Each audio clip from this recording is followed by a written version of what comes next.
I have to ask, because you shot some of the sequences in Hong Kong, which is where I'm from, and Oh, so yeah. what was it like to work there and to shoot in this tower that is so high? And then you also shot in the Sears Tower, and Christian mentioned that he was on the top of both. Was it a... Yeah, he was. He very bravely went to the top of IFC2. It was a pretty impressive feat. Shooting in Hong Kong was fabulous. It's such a cinematic place. Really, the geography of it is quite incredible, and we were made very welcome there. It's difficult shooting in a city that big, trying to shut down streets and so forth without causing too much chaos. But I think we were able to get some really spectacular shots that add a lot to the film. When you were sitting down and writing the sequel for this film, I mean, because as a viewer watching it, you take on a lot of really interesting themes and issues of darkness, and when people are tested, like how they would, go light or dark, in a way.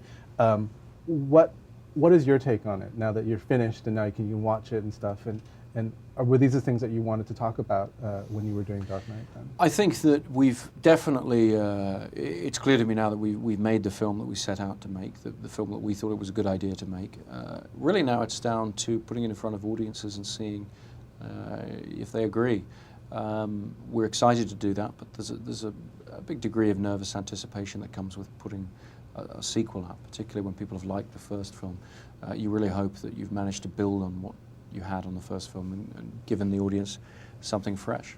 You could have easily gone a route of what superhero movies tend to do for sequels, which is blow them up bigger, and but yet you did, like as I was saying, you were trying to do more, and I'm just wondering, was it the fact that the Joker was involved this time around that you felt that you can play around with these issues that you ended up showing on screen? Well, I think that the story, in expanding the story, we had almost a little bit of a genre shift. We went to a sort of a big crime story, a grand city story that involves, the law enforcement, the criminal community, the judicial system, people working outside the law, all of these things coming together, and the Joker sort of cutting through this story as this extraordinary monster, this catalyst for everybody to react against, to be influenced by, and try and come together to fight against.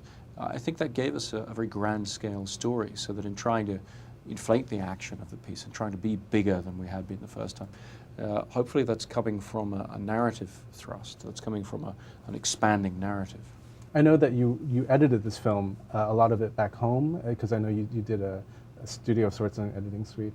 To work on this film up until now, being able to release it, and seeing the performances that you got, especially the one of somebody who has gone, and so was it bittersweet? Is it bittersweet for you now to let people watch this film, or do you feel like you've honored the work that he did an amazing job here? I think Heath has done an incredible job in the film, and what's important to me and what's been gratifying about this process so far is people are watching the film and they're getting the performance in the way that Heath intended.